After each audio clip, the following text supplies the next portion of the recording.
चाहे कितना भी पैसा कमा लो आप, चाहे जितने धनी व्यक्ति बन जाओ, लेकिन सबसे बड़ा जो धन होता है ना हमारे पास, वो हमारा स्वस्थ शरीर होता है। अगर हमारा शरीर स्वस्थ नहीं है ना, तो जो हमने धन इकट्ठा किया है ना, उसको हम भोग ही नहीं पाएंगे, उसका आनंद ही नहीं उठा पाएंगे। और कभी आपने नोटिस किया हो कि अगर हम एक दो दिन बीमार पड़ जाते हैं, कभी कभी होता है ना कि हम उठ नहीं पाते हैं, तो लगता है कि पहले की ज़िंदगी कितनी अच्छी थी, सब कुछ बेकार लगने लगता है। तो अपने शरीर का ज़रूर ध्यान रखिए, मतलब इसमें भी इन्वेस्ट करिए, एक्सरसाइज करिए, योगा करिए, मेडिटेशन करिए, कुछ भी करिए, लेकिन कुछ ना कुछ तो करिए ताकि शरीर आपका स्वस्थ रहे। भगवान ने बहुत ही कीमती चीज़ दी है, इसको इसका ध्यान रखना चाहिए, सभी को रखना चाहिए। इसी बात पे मैं आपको एक कहानी सुना रही हूँ। एक गांव में एक बहुत अमीर आदमी थे, मतलब उनको बहुत घमंड था अपने पैसों पे। कोई काम वो बंदा मतलब अपने हाथ से करना ही नहीं चाहता था। हर काम के लिए नौकर रख रखे थे। कई साल ऐसे ही बीत जाते हैं। एक टाइम ऐसा आता है वो काफ़ी फैटी हो जाते हैं और उनके जो घुटने वगैरह हैं वो खड़े नहीं हो पाते थे, काफ़ी पेन होता था उसमें। तो शहर से काफ़ी इलाज कराते हैं, बड़े से बड़े डॉक्टर को दिखाते हैं, लेकिन कुछ भी फ़ायदा नहीं होता है और उनकी हालत दिन पे दिन खराब होती जा रही थी।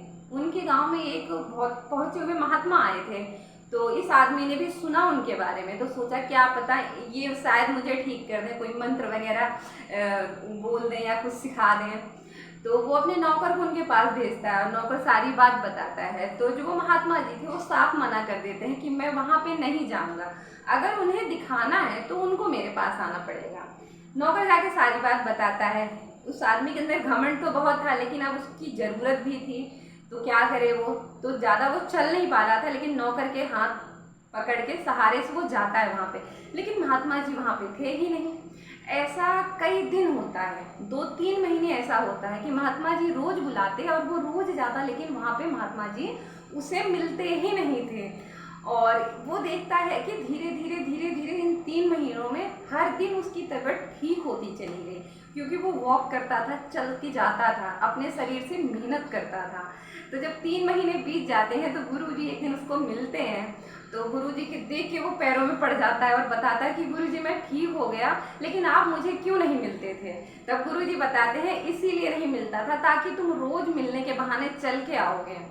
तो वो काफ़ी फिर माफ़ी उफ़ी मांगता है उनसे। गुरुजी बताते हैं कि देखो जो ये हमारा शरीर है ना, इससे भगवान 2 हाथ पैर देखने के लिए नहीं दिए हैं, इससे काम लोगे तभी ये काम करेगा, नहीं इसमें जंग लग जाएगी।